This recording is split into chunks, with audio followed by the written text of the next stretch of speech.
Hello, everybody. This is Ian, CEO at We Offer Wellness, and this is another of our introducing the We Offer Wellness providers. And I'm delighted to have Connor on the phone, who we've only spoke on the telephone. So to actually have him here tonight in person is an absolute delight. It really is. So warm welcome, Connor. Thank you. Thanks. And these calls are that 15 minutes to really introduce you to people that would hopefully come and connect with you and what you do. So to start off with, tell us a little bit about where you're based. So where are you located? So I'm based in Shropshire. So Shropshire is a bit of an area that might be unknown to many people. So I'm not far from Wolverhampton. I'm not far from Shrewsbury, and I'm probably about an hour away from Birmingham. Okay, brilliant. Okay. And tell us a little bit about your interest then in the whole wellness holistic world and how you found it or how it found you. Tell us the story. Okay, so to be honest, I was sort of I grew up with it through family really. So when I was 7, 8 years of age, my dad basically had a degeneration of the disc in his spine. He sought out all sorts of therapies and whatnot, and just found Reiki and became attuned to Reiki One. Used Reiki One alongside of other sort of natural supplements, and those two things really helped heal the certain condition that he had, and it went on from there.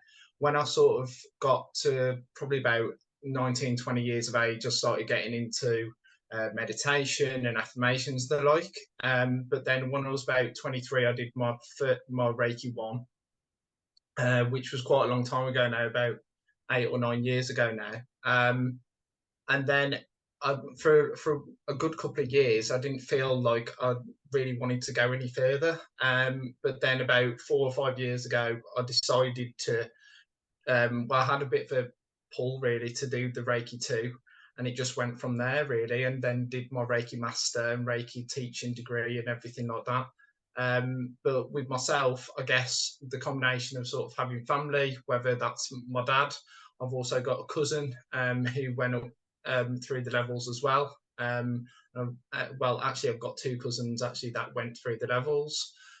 So I've been sort of surrounded by it really. And my main thing really with Reiki is empowerment, to give people self empowerment really. That's what I try and do really through Reiki. So I give Reiki treatments, whether that's in person or remote, but I also do um, cacao Reiki.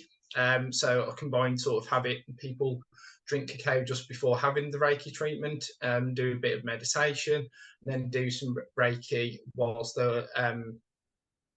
whilst sort of obviously the cacao has had time to sort of settle in. But I also do a mindful living workshop. So I combine Reiki with meditation, affirmations, and breath work as well. So with the affirmation part of things, if, for example, a person wants to work on health or self-esteem, abundance, whatever it is, I cater to their needs. And breath work, I'll be honest, probably within the last 2, 2.5 years, I've found out about breath work, which again, I think is a really powerful practice that a person can have. So loads there, Connor. It's amazing. And I've said it so many times, the amount of phone calls that I personally have had this last year when we were starting to really build up the We Offer Wellness side of it.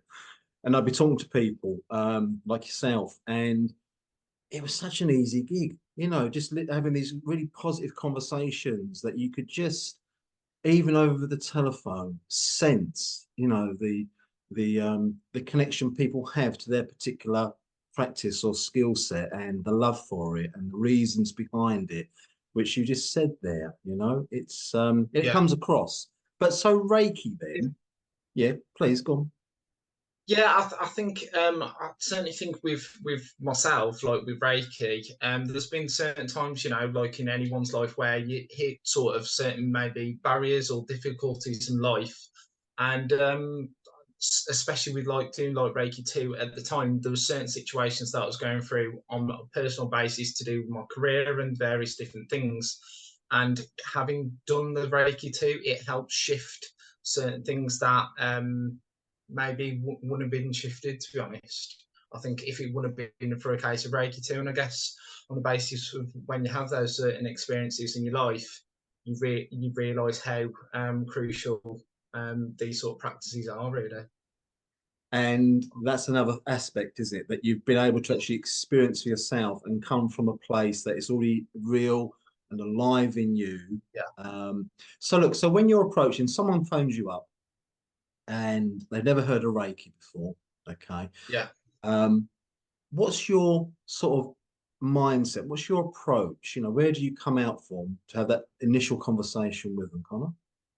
That initial conversation, if it's an in-person, well, it doesn't matter really whether it's in person or remote. With the remote side of things, I sort of explained, the basis of it overall is to give a person, I basically say that Reiki helps reduce stress and helps just for the body just to relax. That's how I sort of explain it, really. If it's remote, I understand it can be quite an abstract concept anyway, with Reiki just that of itself, but having remote can make things that little bit more abstract. So I explain it very simply, like a radio or TV, that we may not see radio signals or TV signals. However, we see it through the picture, obviously, that comes up on the display. So distance Reiki is the same sort of thing. A case of that, it's working in the same sort of way, and that's how I sort of explain it. Really, is the basis. Yeah, okay, wonderful. Okay. So I take it you're quite a sensitive man then in terms of being able to sort of detect and register these kind of energies that you're working with. Yeah, and was that something that you always had in you, or something that the Reiki has helped kind of amplify or tune in? I would say on a personality basis, I think there's always been that sensitive nature, but I think the Reiki has sort of brought that out of me. In terms, once you become attuned, then there's certain things that it just brings out naturally in a person. Obviously, Reiki is in everybody, but yeah, I think everybody sort of does Reiki like quite differently, to be honest, depending on their personality. Yeah, And that's the way it should be, isn't it? I'm absolutely all yeah, for that. You know, there's such variety in people, and people have different things in them that bring you know their thing to yeah, it. You know, and yeah, that was one of definitely. yeah, and that was one of Definitely, the I would say, yeah, sorry. Yeah, I would say like I might do a Reiki treatment on somebody, and a different Reiki practitioner might do a Reiki treatment on that exact same person. But what comes from that could be unbelievably varied in terms of what the person experiences as well as what I experience and what the other Reiki practitioner experiences. So it is every treatment's different, and it's always exciting. Yeah, and I love that, the fact that it doesn't need to be confined or restricted or reduced. You know, that it really is like life. There's a lot going on. You know, a lot of stars out there, and a lot of things. So okay, wonderful. And the point I was going to make was about the we offer wellness. The emphasis was always on the we. And you know, it really is great just talking to someone like yourself, because I see it as another we that are trying to do something, you know, in this world to connect people with wellness or to an opportunity where they would also sense or feel something, Conor. You know, they go, oh, you know, there's more to life than, you know, something on the telly and driving a car and rushing around. You know, there's something else that's going on. And if through your work, your practice, you know, you can connect people to that, I think it's a great thing, much needed thing. But anyway, Yeah, but you mentioned meditation. So where yeah. did your interest in meditation come from? Again, I guess again, through family really. There was a certain point in my life where I was going through a bit of a difficult sort of patch, and I sort of got recommended by family, or maybe have a listen to various different people. There was people, for instance, like Louise Hay, Wayne Dyer, those sort of people. And I started delving into it and started doing trying a little bit of meditation to start with, and then bit by bit just got there. And yeah, as the years have gone on, so still sort of meditating stuff, obviously, but Yeah, I think it's a really, really beneficial thing. Same as breath work. Breath work is massively, massively beneficial. I guess because of maybe within the last, as I said, like the last 2.5 years, breath work can be. I sort of discovered it really, just found out and started doing a little bit. It seemed to have quite a powerful impact, I guess. Both do, and both seem to complement one another, I think. And I imagine you're quite in your element, actually. If you've got somebody that comes to you and you're able to, share that experience with them in a kind of, is it kind of guided meditations that you do along with Yeah, breath work? Yeah. yeah. So with the guided meditation, so what I do is if a person lets me know in it, like in a within a certain time period in advance, I'll then look into thinking, right, okay, what sort of meditations would be beneficial for them, which then they can take on for themselves further down the line after they finish the workshop with myself.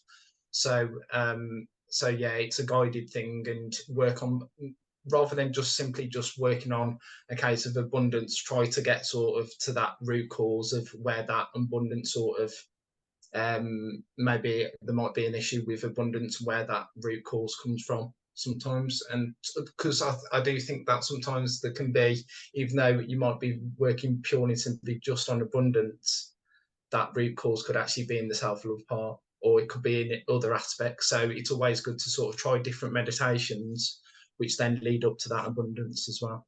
So it's a mix. Oh, wonderful. So if somebody was to come into the website, We Offer Wellness, and they're looking for you or guided meditation, they happen to be in your area and your workshop catches their eye, what would Mhm. what would they expect? They turn up at your workshop, how would the day unfold for them? What would it look like?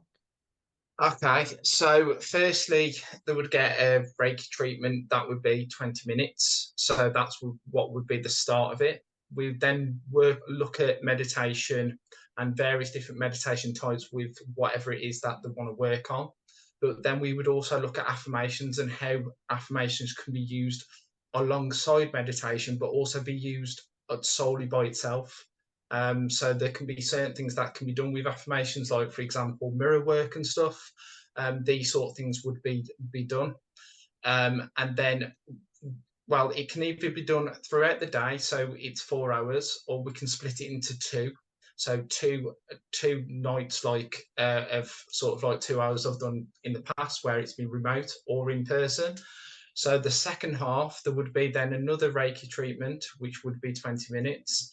And then they would start doing breath work. Obviously, for a lot of people, breath work is a very new thing that has only sort of come really, I've only become aware of it, as I say, in the last 2.5, 3 years. And I don't think it's that, it seems to be gathering speed more and more now. But in recent times, like it's been quite like for a lot of people, they're like unaware. So I would firstly sort of guide them through like maybe one or two breathwork styles for sort of like just a couple of minutes at a time, practice them a bit more, and then have a combination of breathwork styles, which would be throughout the session really. Because breathwork, I found that can be quite a big impact for a lot of people. I had a certain person who was a Reiki practitioner, a Reiki master practitioner, Reiki teacher, did the breath work with myself, and they were like, "This is the first time ever in my life that I've not had any thought whatsoever." So I'm completely and utterly in that present state. And for a lot of people, understandably, that can be quite a different experience, and maybe feel a little bit out of sorts. So understandably, because obviously throughout our lives, the thoughts and everything, it's a constant everyday thing, isn't it?